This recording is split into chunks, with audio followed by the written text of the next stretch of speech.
Captain Lee Dae-ho stood on the bridge of his ship, watching the massive space station grow larger on the main screen.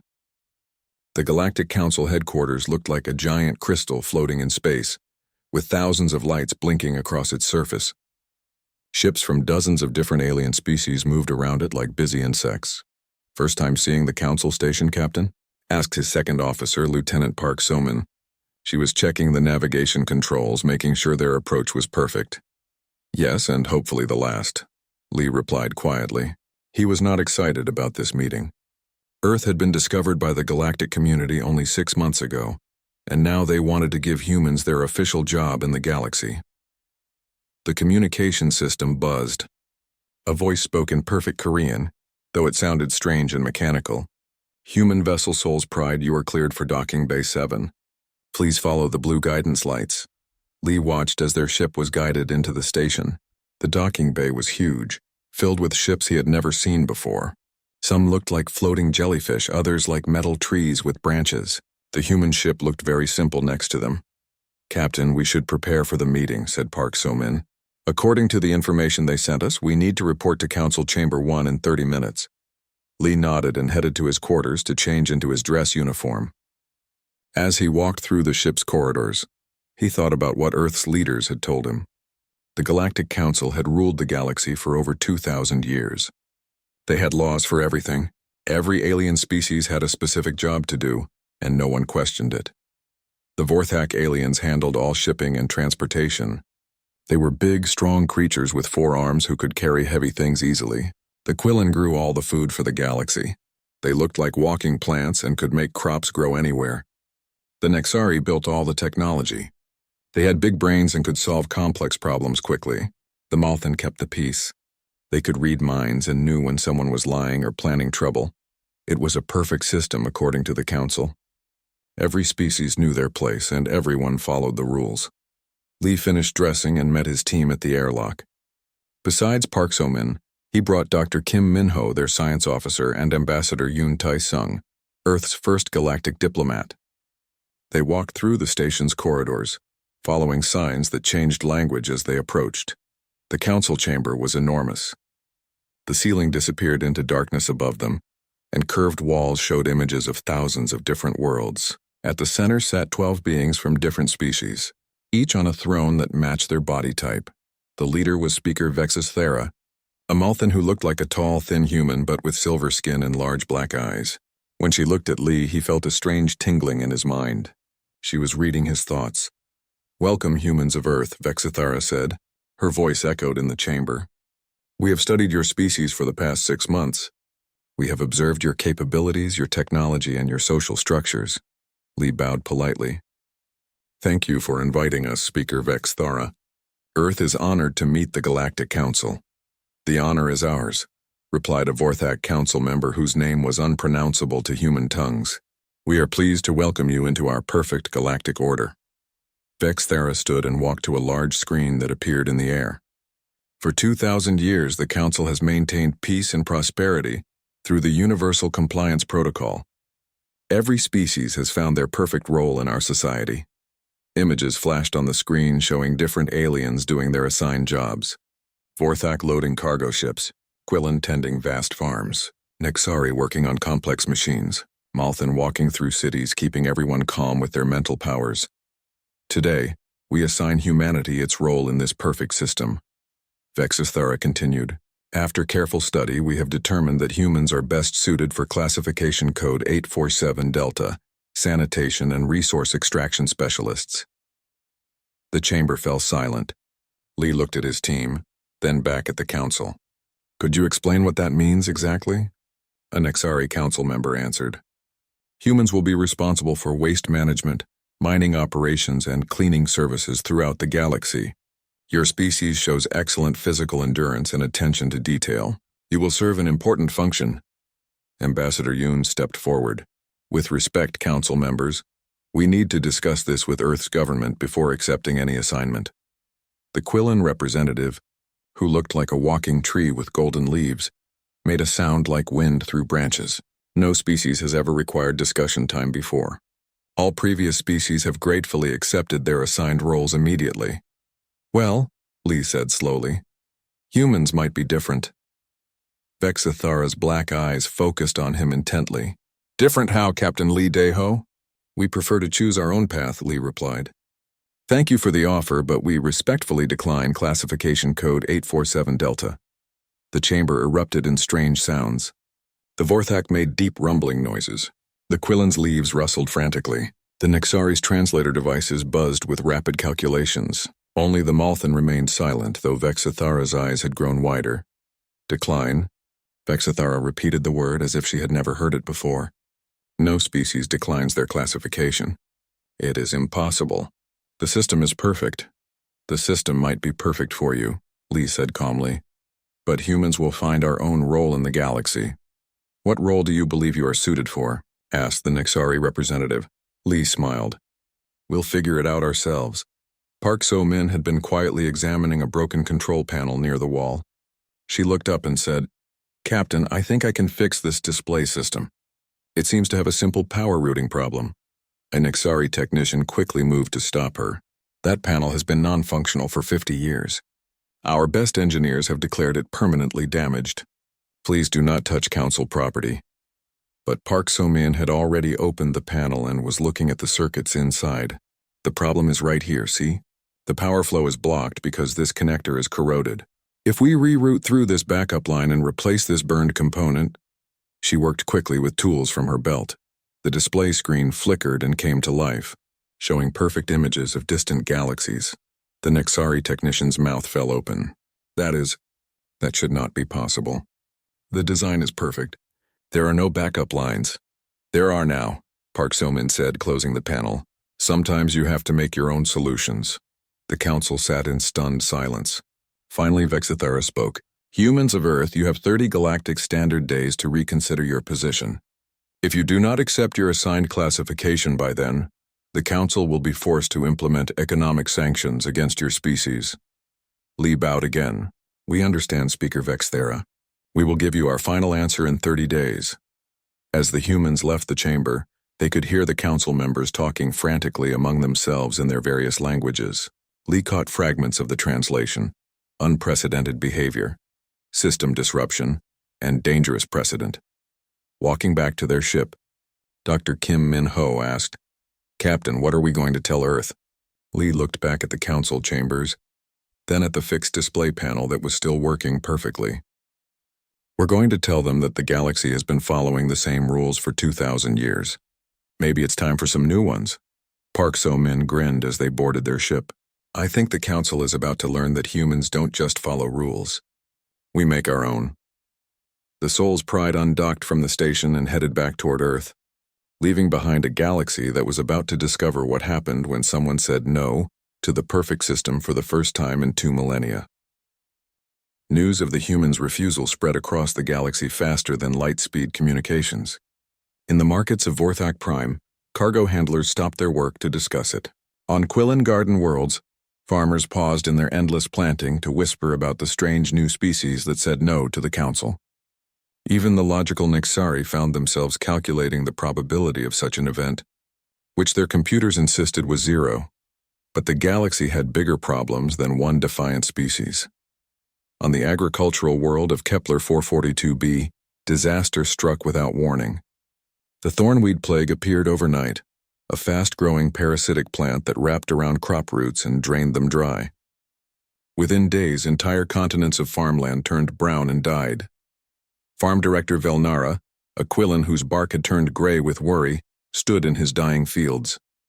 Around him, other Quillen farmers moved slowly through the devastation, their leaf-like appendages drooping with despair. The plague spreads too fast, Velnara said to his assistant. Every hour we delay, more crops die. But Protocol 156C is clear. We must quarantine the world and abandon it. The assistant, a younger Quillen named Thosril, touched a withered cornstalk. But this is our most productive world. If we lose it, 12 star systems will face food shortages. The protocol exists for good reasons, Velnara replied sadly. Better to lose one world than let the plague spread to others. They were preparing the evacuation ships when an unmarked human vessel landed in the main spaceport. Dr. Kim Min-ho stepped out, carrying several cases of equipment and wearing a protective suit. Who authorized this landing? Velnara demanded when he reached the spaceport. "This world is under quarantine." Dr. Kim bowed respectfully. "No one authorized it, Director. I heard about your problem and came to help." "Help?" Velnara's translator struggled with the concept. "The thornweed plague cannot be helped. It is impossible to stop. Our best agricultural scientists have studied it for decades." "Maybe," Dr. Kim said, opening his equipment cases, "but I'm not your agricultural scientist. I'm just a human who likes solving problems." Before Velnara could stop him, Dr. Kim was walking into the infected fields. He collected samples of the plague, the soil, and the dying crops. He worked for 3 days straight, barely stopping to eat or sleep. On the 4th day, he called Velnara to his makeshift laboratory. "I think I understand the problem," Dr. Kim said, pointing to images on his portable screen. "The thornweed isn't really a disease. It's more like a confused plant." "Confused?" Velnara asked. "Look at this." Dr. Kim showed him microscopic images. "The thornweed is trying to form a symbiotic relationship with your crops like many plants do in nature. But something in your soil chemistry is making it aggressive instead of cooperative." Velnara studied the images. As a Quillan, he understood plant biology better than most species. "I see what you mean. But how does this help us?" "The plague still kills our crops," Dr. Kim smiled. "We don't fight it. We fix it." Working together, Dr. Kim and Velnara developed a solution that no council protocol had ever considered. Instead of destroying the thornweed, they modified the soil chemistry to help it form proper partnerships with the crops. Within a week, the plague had transformed into a beneficial organism that actually made the crops grow stronger and more resistant to real diseases. The news reached the council just as they were dealing with their second crisis. Pirates from the Outer Rim had developed new cloaking technology that made their ships invisible to all known sensors. They were raiding trade convoys with impunity, appearing from nowhere to steal cargo and disappear again. Admiral Crexton of the Malthan Enforcement Fleet stood on his command bridge, staring at empty space where scanners showed nothing but void. "They were here 30 seconds ago," he said to his tactical officer. "Our sensors detected 3 pirate vessels and now there is nothing. Perhaps they retreated to hyperspace?" the officer suggested. "No hyperspace signatures," Crexton replied. "They simply vanished." According to Military Protocol 203A, the proper response was to begin an 18-month development program for enhanced sensors. But 18 months was too long when pirates were robbing merchant ships every day. The solution came from an unexpected source. "Commander." Choyunji had been listening to the emergency broadcast on her patrol ship when she spotted something interesting. Unlike other military vessels, her ship was human-designed and relied more on manual controls than automated systems. "Navigation Officer Park," she said to her crewman, "are you tracking any unusual ion trails in this sector?" Park checked his instruments. "Yes, Commander. There are some faint traces leading toward the asteroid field, but they don't match any known ship designs." "Follow them," Cho ordered. "But Commander, if we can't see the ships on sensors, how do we know they're dangerous?" Cho smiled. "Because invisible ships that leave ion trails are probably trying to hide something." She was right. Following the ion traces led them directly to the pirate base hidden inside a hollowed-out asteroid. The pirates had become so confident in their cloaking technology that they hadn't bothered with other security measures. "Commander, Cho's forces captured the entire pirate fleet and recovered stolen cargo worth millions of credits. The secret was simple. Instead of trying to see invisible ships, they tracked the exhaust trails that every ship had to leave behind." When Admiral Crexton asked how she solved the problem so quickly, Cho replied, "We stopped looking for the ships and started looking for signs of the ships." The third crisis tested the Council's diplomatic protocols. The Vaidyi, Vorthak and Quillan had stopped speaking to each other over a trade dispute. The Vorthak claimed the Quillan were overcharging for food shipments. The Quillan accused the Vorthak of damaging their cargo containers. The argument had escalated until both species refused to work together, threatening the galaxy's food distribution system. According to Protocol 445J, resolving such disputes required formal mediation sessions lasting a minimum of 60 standard days. Teams of Malthan diplomats would listen to both sides, analyze the arguments, and issue a binding decision. Ambassador Yoon Tai-sung arrived at the neutral station where negotiations were supposed to begin. He found both delegations sitting in separate rooms, refusing to even look at each other. "This is ridiculous," he told his assistant. "They're fighting over damaged boxes and shipping costs while entire star systems might run out of food." Instead of starting formal mediation sessions, Yoon did something unprecedented. He invited both delegations to dinner. "Dinner?" asked Thekgor, the lead Vorthak negotiator. "This is not part of Protocol 445J. "No," Yoon agreed. "But it's part of human custom. We believe people should share food before they share problems." The dinner was held in the station's main hall. Yoon had arranged for Korean barbecue, which filled the room with delicious smells. He also brought a human jazz band that played soft music in the background. As the evening progressed, something unexpected happened. Thekgor mentioned that he had never heard music like this before. Felnara admitted that the rhythms reminded him of wind through Quillen forests. Soon, both species were asking questions about human culture, sharing stories about their own worlds, and even laughing together.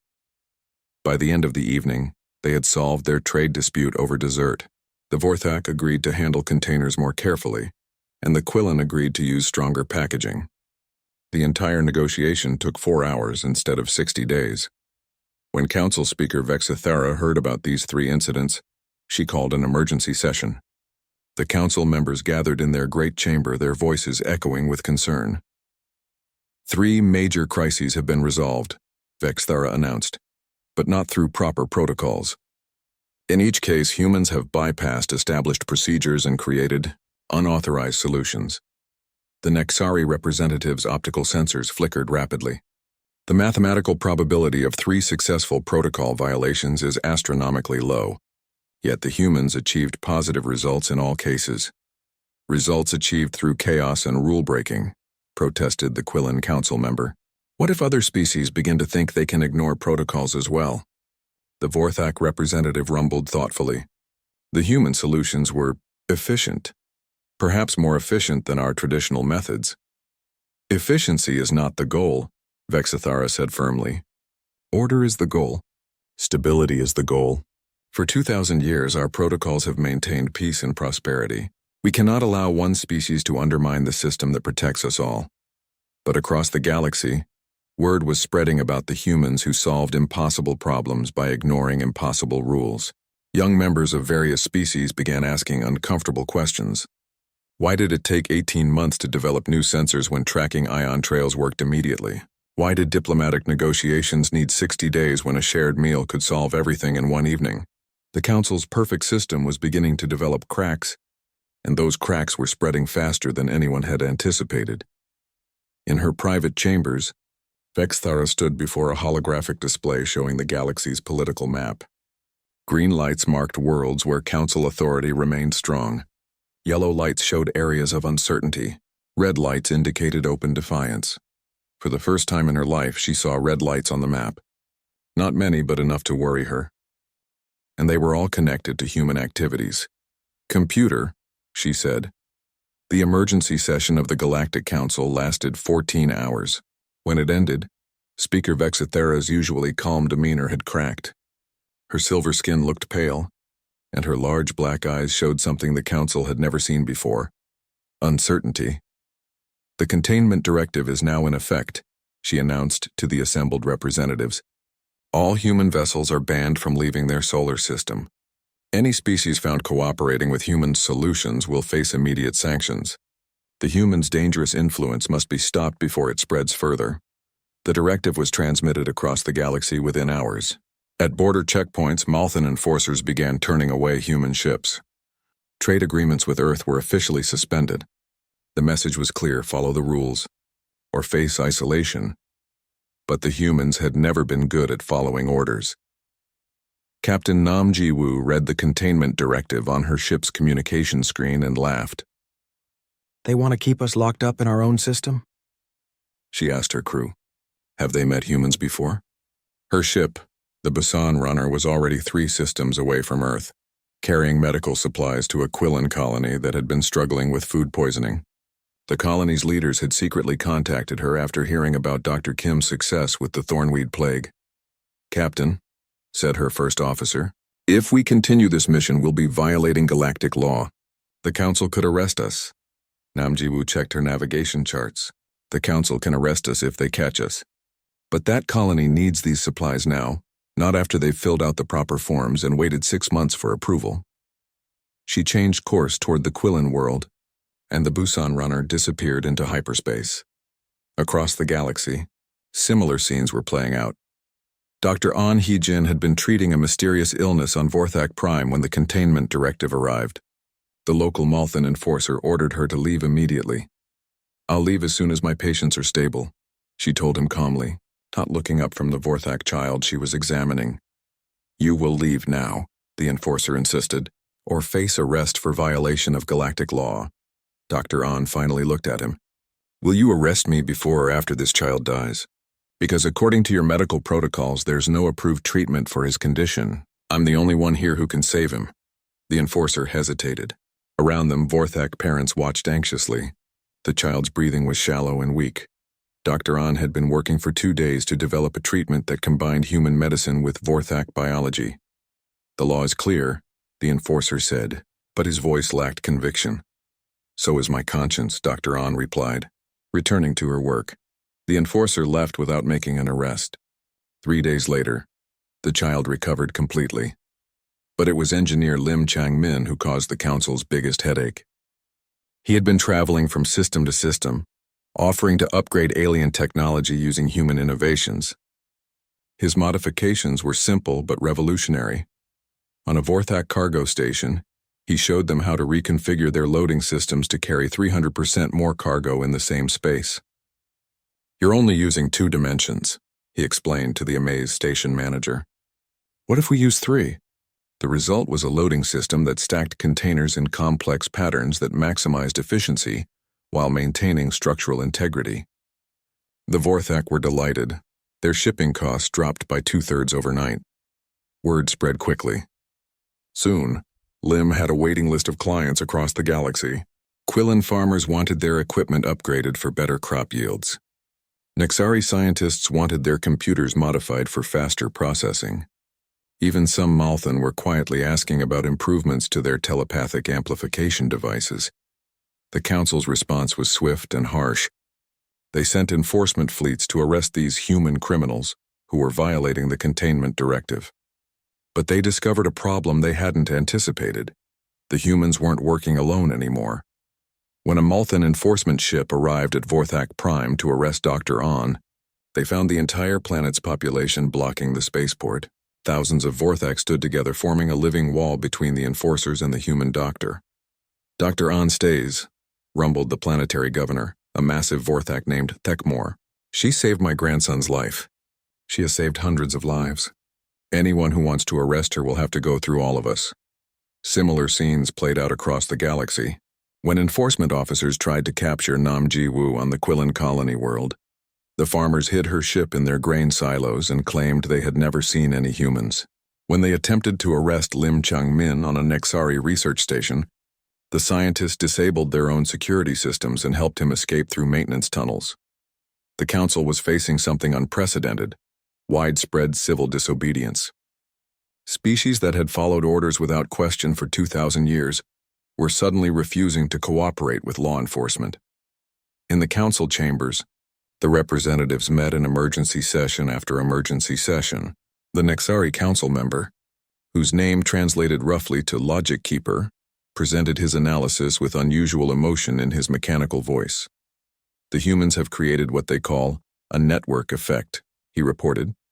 "Each successful violation of protocol encourages more violations.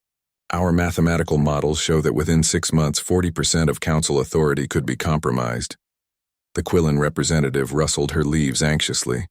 "My people are asking why they should follow agricultural protocols that produce less food than human methods.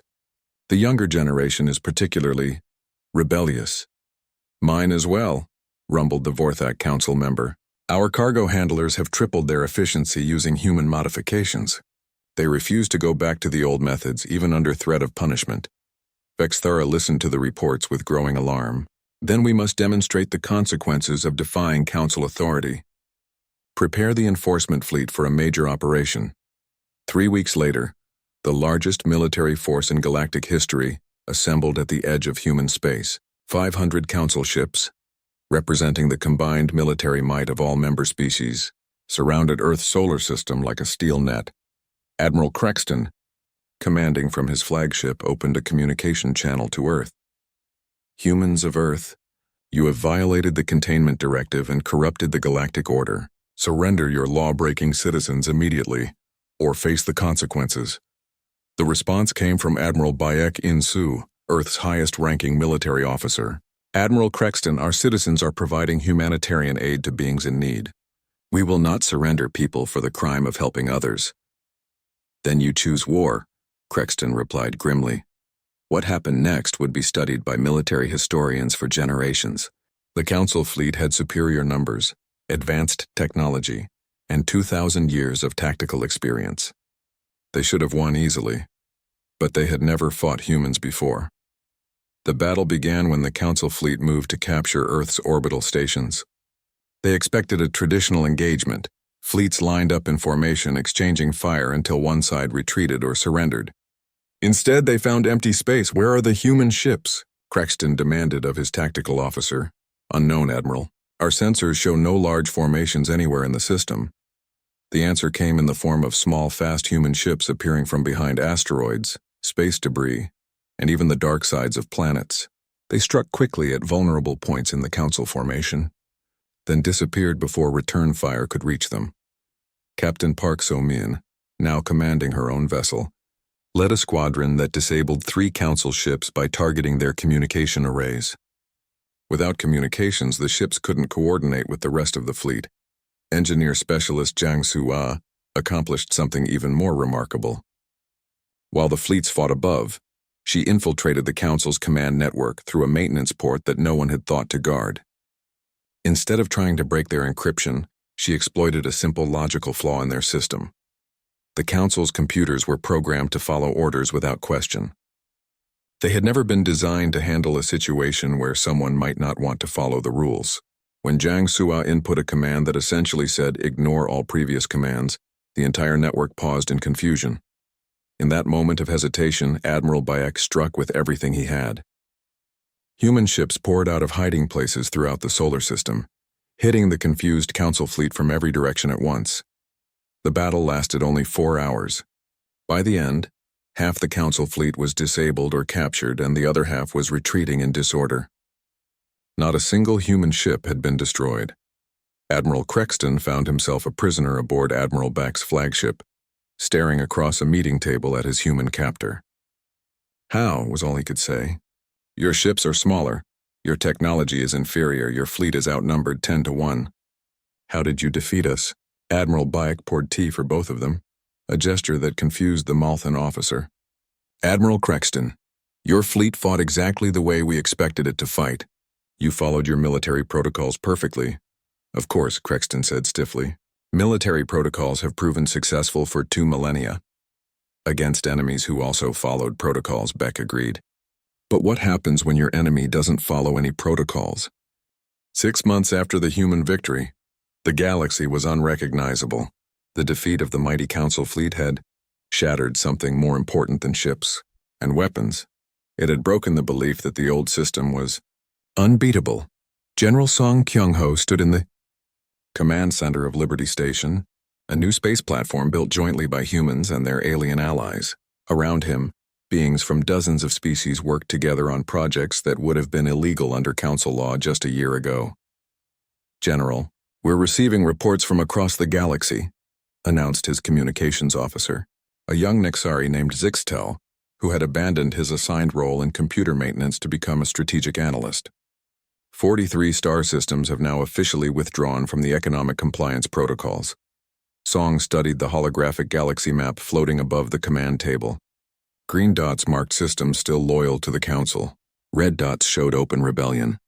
But it was the growing number of yellow dots that told the real story. Systems that remained officially neutral, while secretly supporting the human-led coalition. "What about the enforcement fleets?" Song asked. "That's the interesting part," Zixtel replied, his optical sensors flickering with what humans had learned was excitement.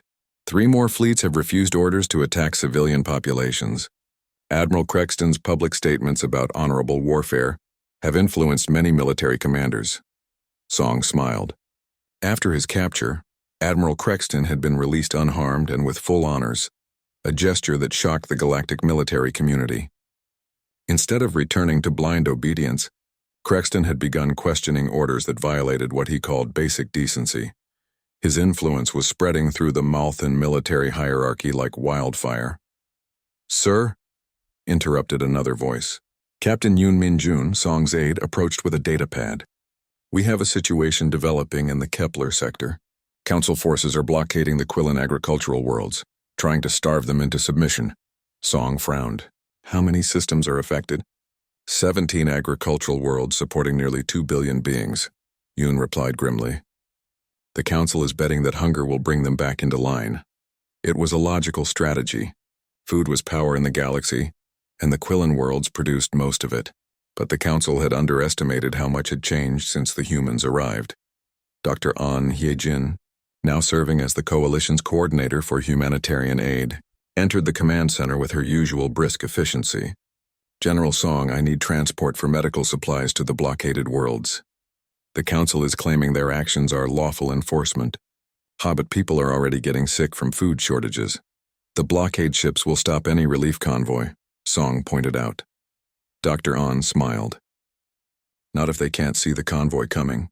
She was right. Engineer Lim Chang-min had been working with a team of Nexari scientists to develop a new kind of stealth technology. Unlike the pirates' crude cloaking devices, this system didn't make ships invisible. It made them look like something else entirely. "We can make our supply ships look like asteroids, space debris, even council vessels," Lim explained when he arrived at the briefing. "The blockade commanders will see exactly what we want them to see." The operation launched 3 days later. 50 human and alien ships disguised as harmless space rocks drifted slowly through the blockade lines. The Council sensors registered them as natural objects, and the ships passed through unopened. Captain Nam Ji-woo commanded the lead supply vessel, watching her navigation display as they approached the first agricultural world. "This feels too easy," she told her mixed crew of humans and Quillen. "Sometimes the best solutions are simple ones," replied her Quillen co-pilot, Thosserel, who had left his assigned farming role to become a pilot. "The Council thinks in complicated patterns.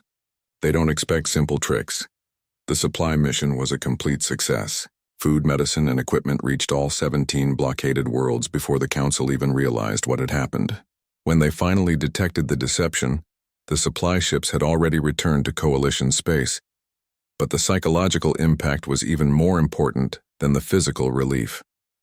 Across the galaxy, beings saw that the mighty Council couldn't even maintain a simple blockade against determined opponents. The fear that had kept species obedient for millennia was evaporating. On Nexari Prime, Dr. Velneth had been one of the planet's most respected computer scientists. For decades, she had followed Protocol 127B, which required all research to be approved by the Council's Science Committee before implementation. The approval process typically took 18 months. But now, working in secret with human researchers, she had developed quantum processors that could solve complex problems in minutes instead of years. The technology was revolutionary, but it violated at least 37 Council protocols. Dr. Velneth, her research assistant, asked nervously, "What if the Science Committee discovers our work?" Velneth's optical sensors flashed with determination. "Then we'll show them results they can't argue with." Similar scenes were playing out across Nexari Prime. Young scientists were abandoning assigned projects to work on research that excited them. They were collaborating across species lines, sharing data freely instead of hoarding it according to protocol. The results were staggering. In just 6 months, this new network of researchers had made more scientific breakthroughs than the Council's official science programs had achieved in the previous decade. Faster than light communications, universal medical treatments, energy systems that could power entire star systems, innovations that the rigid Council structure had made impossible, were suddenly becoming reality. The Vorthak worlds were experiencing their own revolution. For centuries, they had been limited to cargo handling and transportation. But working with human architects and engineers, they discovered talents they never knew they possessed. Thekmor, the planetary governor who had protected Dr. An, was overseeing the construction of a massive space habitat that would house refugees from the ongoing conflicts. The design combined Vorthak engineering strength with human creativity and alien technologies from a dozen species. "My people are building things we never imagined possible," he told General Song during a video conference. "For 2,000 years we carried other species' cargo. Now we're creating homes for the homeless, cities among the stars. We're not just transporters anymore. We're builders of dreams." Even the Malthan, the Council's most loyal enforcers, were questioning their role. Many had been disturbed by orders to suppress peaceful protests and arrest beings whose only crime was trying to improve their lives. Commander Zekthara had been a Malthan enforcer for 300 years. She had never questioned an order, never doubted the Council's wisdom. But standing in the ruins of a Quillan farming community that her forces had been ordered to pacify, she felt something she had never experienced before: shame. The farmers had been growing experimental crops using human agricultural techniques. The crops were producing 3 times the normal yield and were more nutritious than anything the galaxy had seen before. When the Council ordered the crops destroyed for protocol violations, the farmers had protested peacefully. Thara's orders had been to disperse the protesters using necessary force. But as she looked at the frightened families, the destroyed fields, and the hope dying in their eyes, she made a decision that would have been unthinkable just a year ago. "Stand down," she ordered her troops. "Commander?" her lieutenant asked in confusion. "The protesters are still—" "I said stand down," Zekthara repeated firmly. "These people are not criminals. They're trying to feed their families better than they've ever been fed before. We have no business stopping them." She turned to the lead protester, an elderly Quillan farmer whose bark was scarred from decades of hard work. "Grow your crop," she said simply. "If anyone tries to stop you, tell them Commander Zekthara said you have the right to feed your people." Within hours, word of the Malthan commander's defiance spread across the galactic communication networks. If even the Council's enforcers were refusing orders, what hope did the old system have? Speaker Vexithara sat alone in her private chambers, surrounded by reports of rebellion, defection, and chaos. Her telepathic abilities, once a source of strength, had become a burden. She could feel the mood of the galaxy changing, sense the excitement and hope that was replacing fear and obedience. For 2,000 years, the Council had maintained order through predictability. Every species knew their role. Every situation had a protocol. Every problem had an approved solution. It was a perfect system for a static universe. But the humans had brought something the system couldn't handle: the belief that things could be better. They didn't just solve problems. They imagined new possibilities. They didn't just follow rules. They created new ones when the old ones didn't work. A soft chime announced an incoming communication. Vexthara activated the hologram display, expecting another report of rebellion or defection. Instead, she found herself looking at Captain Lee Dae-ho, the human who had started it all by simply saying no to the Council's classification system. "Speaker Vexithara," Lee said with a respectful bow. "I believe we need to talk." "What is there to discuss, Captain Lee?" Vexthara replied wearily. "Your species has successfully destroyed 2 millennia of galactic order. Are you here to gloat over your—" The end came not with violence, but with a simple announcement that echoed across every communication channel in the galaxy. "The Galactic Council hereby dissolves itself. Effective immediately." Speaker Vexithara stood before the empty council chambers, her silver skin reflecting the dim emergency lighting.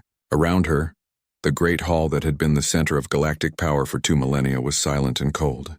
The other council members had already departed, some to join the rebellion, others to retreat to their homeworlds in defeat. "It is done," she said quietly to Captain Lee Dae-ho, who stood beside her with a mixture of respect and sadness on his face. "Are you sure about this?" Lee asked. "There's still time to find a middle path, some way to reform the council instead of ending it." Vexithara shook her head slowly. "No, Captain. You were right during our last conversation. A system built on control cannot be reformed into a system built on freedom.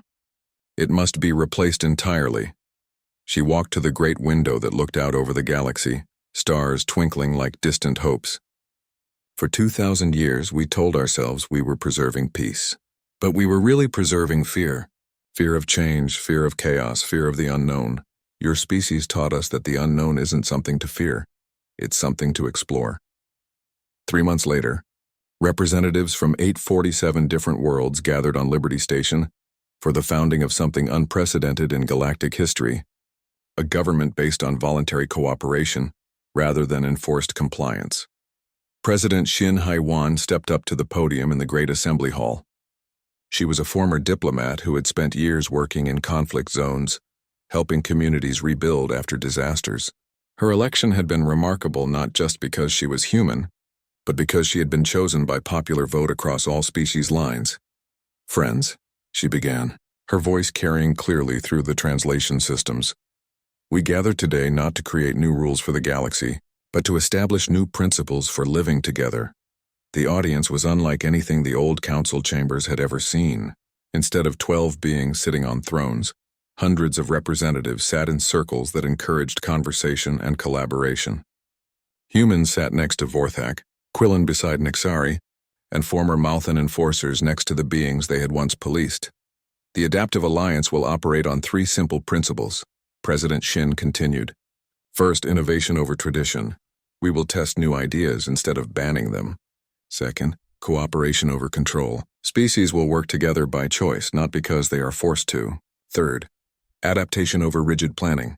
Our solutions will evolve as our challenges change." In the audience, Dr. Kim Minho sat with a mixed group of agricultural scientists who were already planning the next phase of galactic food production. Beside him, engineer Lim Chang-min was sketching designs for new transportation systems with his Vorthak colleagues. The changes were already visible throughout the galaxy. On Nexari Prime, Dr. Velneth had been elected as the first director of open science. Her quantum processors were now being manufactured in partnership with Vorthak engineers and powered by energy systems designed by human physicists. The technology was being shared freely with any world that wanted it. The old council kept knowledge locked away, Dr. Velneth explained to a group of young researchers from 6 different species. They feared that sharing information would lead to chaos. "Instead, we've discovered that sharing knowledge leads to breakthroughs none of us could achieve alone." Her newest project was a communications network that would allow instant conversation between any 2 points in the galaxy. Under the old system, such technology would have been restricted to council use only. Under the new system, it would be available to everyone. The Vorthak worlds had become centers of architectural innovation. Thekmor, the governor who had protected Dr. On, was now overseeing the construction of mobile cities that could travel between star systems, carrying refugees and providing disaster relief wherever needed. "We spent centuries moving other people's things," he explained to a delegation of human engineers. "Now we're learning to move entire communities to better lives. It's much more satisfying work." His latest project was a space habitat that would serve as a traveling university, bringing education to remote worlds that had never had access to advanced learning. The design combined Vorthak engineering, human creativity, Quillen biological systems, and Nexari computing power. But perhaps the most dramatic change was happening among the Malthan. Commander Zekthara, the enforcer who had refused orders to destroy experimental crops, had become the first director of conflict resolution. Instead of using telepathic powers to control others, she was teaching Malthan to use their abilities for counseling and mediation. "For 2,000 years, we used our gifts to enforce obedience," she explained to a class of young Malthan who were learning new ways to use their telepathic abilities. "We told ourselves it was for the greater good, but really we were just afraid of letting people make their own choices." Her students were pioneering new fields of study: telepathic therapy for trauma victims, mental communication networks for scientific collaboration, and empathic counseling for communities in conflict. The results were remarkable. Conflicts that had seemed impossible to resolve were being settled through understanding rather than force. The Quillen worlds had become laboratories for sustainable development. Velnara, the farm director who had worked with Dr. Kim to solve the thornweed plague, was now coordinating agricultural projects across the galaxy. His teams were developing crops that could grow in hostile environments, turning barren worlds into garden paradises. "The humans taught us that problems are just opportunities in disguise," he told a gathering of environmental scientists. "The thornweed plague seemed like a disaster, but it led us to discover symbiotic agriculture. Now we're growing food in places where nothing could grow before." 1 year after the founding of the Adaptive Alliance, President Shin stood again before the Galactic Assembly, to deliver her first State of the Galaxy address. The hall was even more crowded than before, with representatives from colonies and worlds that had never participated in galactic government under the old system. "My friends," she began, "this has been a year of unprecedented growth and cooperation. Trade has increased by 400%. Scientific advancement has accelerated by decades. Most importantly, conflicts between species have dropped to the lowest levels in recorded history." The statistics were impressive, but the real changes were harder to measure. On worlds throughout the galaxy, children grew up believing they could be anything they wanted to be, not just what their species classification allowed. Artists created works that combined elements from dozens of different cultures. Scientists collaborated across species lines on projects that would have been impossible under the rigid old system. But the Alliance faced challenges too. Some species struggled with the freedom to choose their own path after millennia of assigned roles. Counselor Pei Jungmin had established support programs to help beings adapt to self-determination, but the transition wasn't always easy. "Freedom is harder than obedience," she explained to a group of former council loyalists who were struggling to adapt. "When someone else makes all your decisions, you never have to face the fear of making wrong choices, but you also never experience the joy of making right ones." Her programs combined human psychology with alien cultural understanding, helping beings from different species find their own paths in the new galaxy. The work was challenging but rewarding. Watching a lifetime enforcer discover a talent for art, or seeing a cargo handler become a brilliant scientist, made every difficulty worthwhile. The Alliance's biggest test came when long-range sensors detected something approaching from outside the galaxy, a massive fleet of unknown ships, clearly alien but unlike any species in the galactic databases. Under the old Council system, the response would have been automatic. Activate Emergency Protocol 1 Alpha, prepare defensive positions, and await invasion analysis. The process would have taken weeks and assumed the worst about the approaching strangers. Instead, President Shin called an emergency session of the Alliance Assembly. Within hours, representatives from across the galaxy were debating not how to fight the unknown fleet, but how to welcome them. "We don't know who they are or what they want," said Captain Huang So-young, who had been chosen to lead the first contact mission. "But we know what we want, to turn potential enemies into friends and to learn from each other." The first contact mission launched 3 days later. Instead of warships, Captain Huang led a fleet of diplomatic vessels, medical ships, and cultural exchange platforms. Her instructions were simple: assume good intentions, offer help before asking for it, and remember that every stranger is a potential friend. The approaching fleet turned out to be refugees from a distant galaxy that had been destroyed by a cosmic disaster. They were exhausted, desperate, and afraid of being turned away by yet another civilization. Instead, they found themselves welcomed with open arms. Ambassador No Taimin coordinated the integration of 23 new refugee species into the galactic community. Each group brought unique knowledge, skills, and perspective,